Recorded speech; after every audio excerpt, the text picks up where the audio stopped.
ചടങ്ങുകളൊക്കെ നല്ല രീതിയിൽ തന്നെ പൂർത്തിയാക്കാൻ പറ്റി. ഇനി നാഗഭയം വേണ്ട. മനസ്സ് നിറഞ്ഞ പ്രാർത്ഥന ഇനി എപ്പോഴും വേണം. എപ്പോഴാണോ പ്രാർത്ഥന കൈവിട്ടു പോകുന്നത് അപ്പോൾ പേടി മനസ്സിൽ കടന്നുകൂടുകയും ചെയ്യും. പ്രാർത്ഥനയുടെ കാര്യത്തിൽ മോള് ഒരു മുടക്കവും വരുത്താറില്ല. കുഞ്ഞുനാൾ മുതലേ ഉള്ളൊരു ശീലം അത് അല്ലേ ശാന്തി? കുട്ടി ജനിച്ച സമയം ഏതാ? അത് കൃത്യമായിട്ട് പറഞ്ഞു തരാമെങ്കിൽ കുറച്ച് കാര്യങ്ങൾ കൂടി പറഞ്ഞു തരാമായിരുന്നു. ശാന്തി, കൃത്യമായിട്ടുള്ള സമയം ഒന്ന് പറഞ്ഞു കൊടുക്ക്.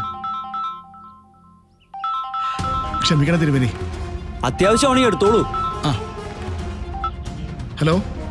ആ, പറഞ്ഞോ. ചിങ്ങമാസത്തിലെ അത്തന്നാള് വെളുപ്പിനെ ജനിച്ച സമയം 3 മണി.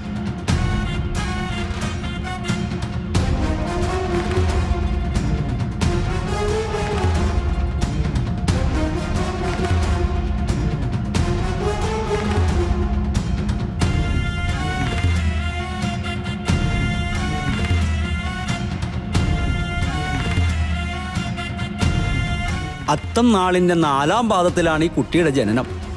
അതിൻ്റെ ചില ദോഷങ്ങളാണ് കുട്ടിയെ ബാധിക്കാൻ സാധ്യത.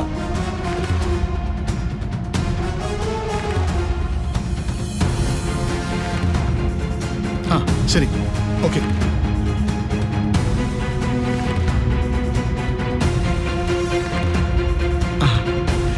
എന്തായി തിരുമേനി? അത്തം നാളിൻ്റെ 4-ാം പാദത്തിൽ ജനിച്ച കുട്ടിക്ക് ജാതകപ്രകാരം കൃത്യം 3 മാസത്തിന് വിവാഹം നടന്നില്ലെങ്കിൽ പിന്നെ 5 കൊല്ലം കഴിഞ്ഞേ മംഗല്യോഗം നടക്കൂ. ഓ,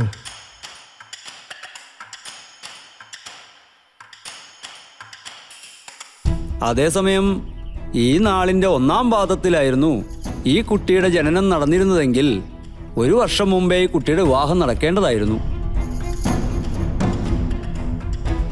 തിരുമേനി, എനിക്ക് ഈ വക കാര്യങ്ങളൊക്കെ ഒന്ന് വിശദമായിട്ട് പറഞ്ഞു തരണം. അതിനെന്താ, വരൂ, നമുക്ക് അങ്ങോട്ടിരിക്കാം. ആ, മോളെ, മോളുടെ വിവാഹക്കാരി ആയതുകൊണ്ട് അതിനെന്തായാലും ഒരു പ്രത്യേക താല്പര്യം കാണിക്കാതിരിക്കാൻ വയ്യല്ലോ. അച്ഛനിപ്പോൾ വരാം.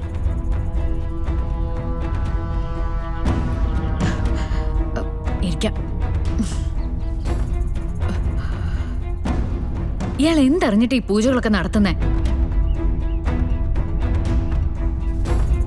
3 മാസത്തിനകം വിവാഹം നടന്നില്ലെങ്കിൽ 5 വർഷം കഴിയും പോലും. എന്റെ വിവാഹം കഴിഞ്ഞതല്ലേ? അതിപ്പോ നവീനുമായിട്ട് വിവാഹം നടന്നത് കൃഷ്ണയുടെ അല്ലേ?